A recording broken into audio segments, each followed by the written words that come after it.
Today is the second day of the Qa'dah, 1440 years after the hijrah of the Prophet ﷺ from Mecca to Medina, the 5th day of July 2019. The topic of our today's khutbah from this mosque, Muslim Community Center Mosque, Wusayz on 3 Abuja, is going to discuss pilgrimage, lessons and benefits. All praises belong to Allah subhanahu wa ta'ala. We ask for His assistance, we seek for His forgiveness. We bear witness that He is the only one worthy of being worshipped, and Prophet Muhammad sallallahu alaihi wasallam is His servant and His messenger. O you Muslims, you should remember that our messenger Muhammad sallallahu alaihi wasallam performed Hajj at the sacred house of Allah subhanahu wa ta'ala. And he explained to his companions how Hajj rites are performed both theoretically and both practically and theoretically. And the Prophet ﷺ demonstrated high quality of morals and good deeds during his Hajj, which is compulsory on every person performing Hajj to also take model from the Prophet ﷺ. After performing his Hajj and also demonstrated qualities of goodness, then he told his companions, Khuzu anni manasikakum. You should copy your Hajj rites from me. What does the Prophet ﷺ mean? The Prophet ﷺ means that you should learn and copy your rites of Hajj and Umrah from the Prophet ﷺ. Follow it and do it accordingly, according to the way the Prophet ﷺ performed his own Hajj or performed his own Umrah. You should copy him. You should take lesson, and you should do as the Prophet ﷺ did, both in theory and in practical. O you Muslims, there are so many lessons associated with Hajj, and also so many benefits that cannot be enumerated. So many lessons are there that are of benefit to an individual who performed the Hajj, and those who have not even performed, they have lessons to learn from Hajj. Some of these lessons are of benefit right from this world before the hereafter. Some of such lessons is the issue of, by the time a Muslim reaches his own miqat, he is expected to take off all his dresses, all his clothes, and he is expected to dress in 2 pieces of garment. Tie the first one at his waist, and then cover himself with the other one, cover his shoulder with the other one, and then his head should be left open. Beard should be left without cap.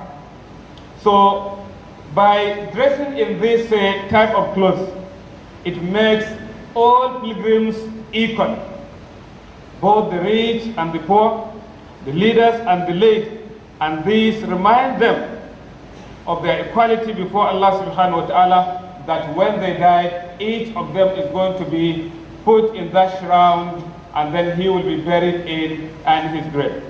That's the only thing you are going to benefit from your wealth, no matter, even if you happen to be a multi-billionaire. It is the only thing you are going, or you are living this world with. So this is a great lesson that will remind the leaders and those who are rich that their wealth is meant for them to assist those who are in need, and also to touch the lives of those who are in difficulty. This great lesson should teach us that our wealth is of no benefit. It's of no use to us if we do not utilize it to the way that it will be, Allah the Most High will be pleased with us. Among the great lessons of Hajj that helps all of us as Muslims to purify our souls is the standing of the Arafat. That great gathering, that blessed gathering, where every pilgrim, no matter how many have performed Hajj in a particular year, they must converge there, and they must stand facing Allah subhanahu wa ta'ala, asking for His blessings, repenting from their evils, and then seeking for His forgiveness. This is the greatest gathering ever as far as Islam is concerned. This great gathering of the day of Arafah should remind the Muslims the greatest gathering of the day of Qiyamah. The day when the first and the last generation, human beings and the jinns, are going to be gathered before Allah subhanahu wa ta'ala for recompense. for reward and punishment. The day when we are going to be displayed before Allah subhanahu wa ta'ala, and we will be waiting for what is going to be our recompense, either Allah's blessings in paradise, may Allah subhanahu wa ta'ala make all of us as beneficiaries from it, or Allah's punishment in the hellfire, may Allah save you and I from his punishment. Therefore, O you Muslims, you should take lessons, especially the Hujjaj. Do not misuse this your golden opportunity, which may not repeat itself. O you Muslims, still from what Muslims are expected to take lessons as far as Hajj is concerned, in terms of purifying their souls and also staying away from all evils and committing sin, is the command of Allah subhanahu wa ta'ala, where he said that Hajj is performed within some known month. Therefore, whosoever made Hajj compulsory upon himself, then let there be no sexual intercourse, let there be no transgression, and let there be no argument and wrangling during Hajj.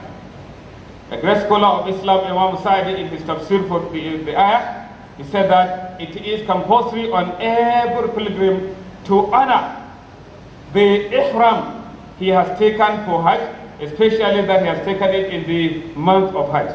One must safeguard and protect his Hajj from what invalidates it or what will make what will diminish his reward, such as a rafa, sexual intercourse, or whatever will lead to it, either of utterance or deed, whatever will lead to or will send message to an opposite sex that you are making some advances of sex, that must be avoided and must be stayed away by every pilgrim.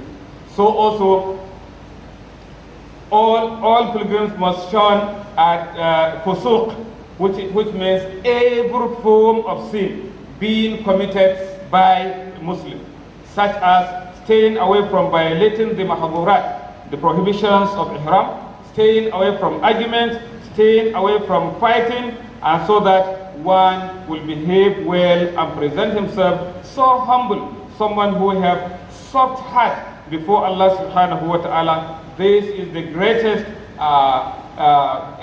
wisdom and also objective of a Hajj, which everyone must carry out. In a hadith, the Prophet ﷺ mentioned the benefit that a pilgrim stands to get if he stay away from these things. He says, whosoever performs Hajj in the Al-Bayt, the sacred house, then he stay away from sexual intercourse, he stay away from all forms of transgression, then he will come back to his country as clean as the day he was born. May the peace and blessings of Allah be upon our messenger, Muhammad sallallahu alayhi wa sallam.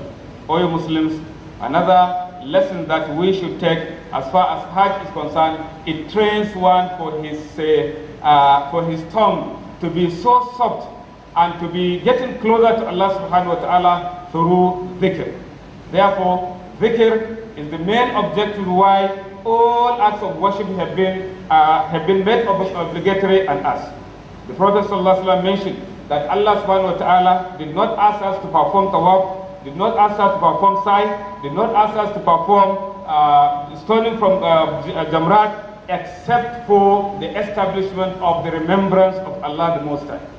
This is confirmed from the verses of the Quran. If you go through Quran, you see how Allah subhanahu wa ta'ala repeats from one place to another repeatedly, about 8 places or even more, that you should engage in dhikr, because dhikr connects one directly with Allah subhanahu wa ta'ala, and it makes one not to forget about Allah subhanahu wa ta'ala at whatever point in time he is attached with Allah the Most High. Unfortunately, most of the pilgrims or some of the pilgrims today, they misuse their time, they engage in discussions that are of no benefit, and especially this time around when there is internet, the chatting is there, you download, you send, you go WhatsApp, you go Facebook, you go Instagram, you go, before you realize you waste all your resources and your time and come back as someone who has not performed anything. May Allah subhanahu wa ta'ala save us. Lastly, we are still making a reminder on the issue of the security of lives and properties of the citizens of this country. This issue of banditry is indeed at its peak in some local government neighboring Zamfara state, especially in Katsina state. Notably, the local government and Damusa almost on daily basis, killings are being recorded. Even day before yesterday, not less than 16 people were killed. And a week ago, they attacked some villages and they kidnapped even women who are breastfeeding with their babies. This is indeed very, very catastrophic. We are complaining before Allah subhanahu wa ta'ala, and we are as well sending this message as a reminder to those who are concerned, who are in charge of providing security of life and properties for the citizens of this country, to play their role so that Allah subhanahu wa ta'ala will save them from his wrath and his anger. May Allah the Most High save them and all of us. Assalamu alaikum wa rahmatullahi wa barakatuh.